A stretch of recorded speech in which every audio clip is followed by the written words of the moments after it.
think of that pot? Isn't that cool? What's cool about it? The designs. Yeah, let's talk about those designs a little bit. They're diagonal. There's diagonals. And there's triangles. There's like squares and triangles and parallel lines. Like 3D kind of. Yeah, it's very 3D. It seems to have a lot of energy in it, doesn't it? Yeah. There are 4 of these and 4 of those. 8. Eights. And how many rows? 3. So how many of these squares are there? 24. 24. So that would be a lot of dividing up to figure out ahead of time. So what we're going to do is make a design on a square tile using the same ideas, but making it a lot easier. 8, 9, 10, 11, 12. Where would you put the other one?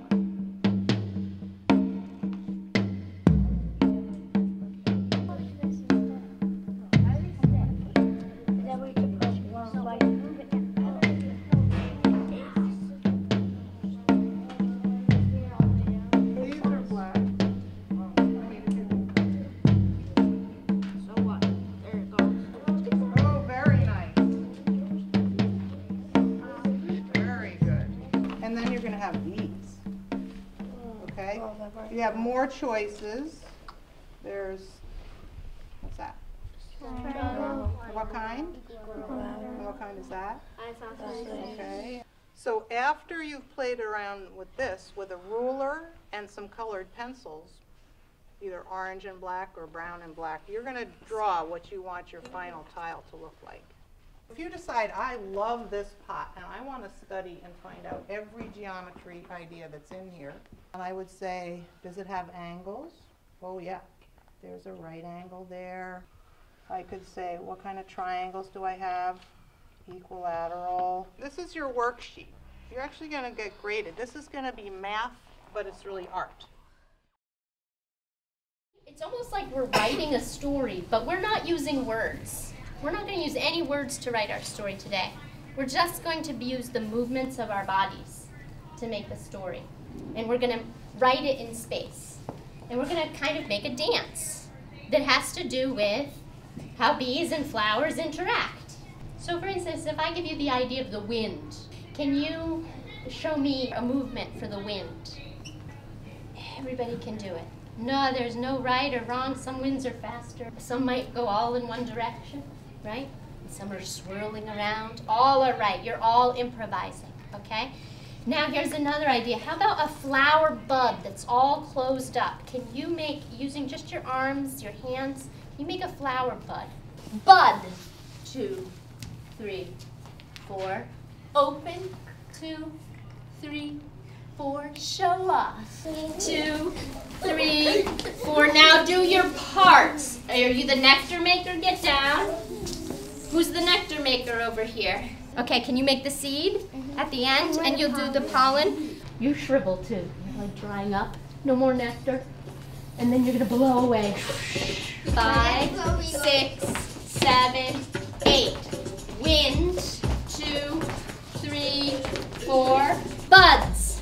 2, 3, 4. Open. 2, 3, 4. Show off. 2, 3, 4. Become the flower parts. 2, 3, 4. Bees come in and drink. Oh, good. Okay. And now bees come out, stumble out. Everybody's heart beating a little faster after all that activity. Was that a good way to review what goes on with bees and flowers? Yes. Yeah. Okay. It's a different way, and to learn more about how the bees and the flowers need each other. They need each other. Can't have one without the other. They'd both be out of luck, right? All right, thank you for being so cooperative and for working together and for being brave. You saved us, girls. Thank you. That was really cool.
is glass, which is usually clear. Glass and glaze are basically the same thing. So what is glass made out of? You know what this is? Okay, well, yes, it's a rock. Okay, it's a mineral. Quartz, thank you very much, sir. This is quartz. Structurally, these two things make really strong crystals. Have you ever done any molecular structures? Like, you know it has 4 electrons? Okay, and that is so cool for making a solid crystal. It's really locked up and shiny.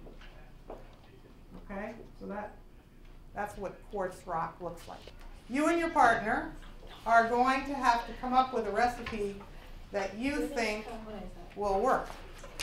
You could pick any of the 3 ingredients to figure out what percent that would be, and then you can work from there. Remembering that the clay keeps it on the pot. You need some, but if you put a lot, it may make it opaque. This one will look different. The ball clay will have a little tiny tint. Do you want to just do that one? Yeah. Okay. So you got it. You did? Okay, so you're ready to go.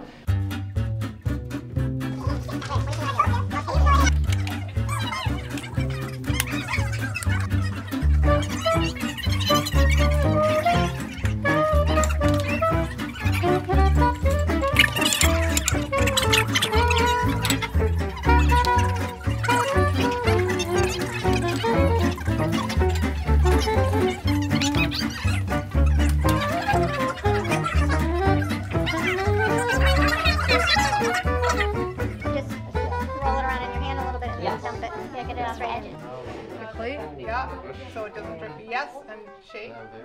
Nice. Nice wrist. Oh, skill. We're 5'3". That's ours. Oh, that's cool. I mean, it looks cool. Oh, is this? Yeah. Why is it green? I'd like you to understand how each one of these chemicals that you used contributed to the glaze coming out the way it did. I also care about what you think of the look of your glaze. It may not be what you expected, but you might like it. Okay? And then you're going to do a presentation for the rest of the class about your glaze and do your explanation. Okay? All right. We need an explanation of this. They both say 5'3" on the back. I accidentally put 5'3". Goody, which one is yours? 5'2". 5'2". This is beauteous. I can't wait to hear your explanation of that. That is exquisite. I told you. Thank you for making a different shape, because that way we can distinguish. Excellent. Congratulations. This one, I've never, ever seen that before. Isn't that great? Did you see that?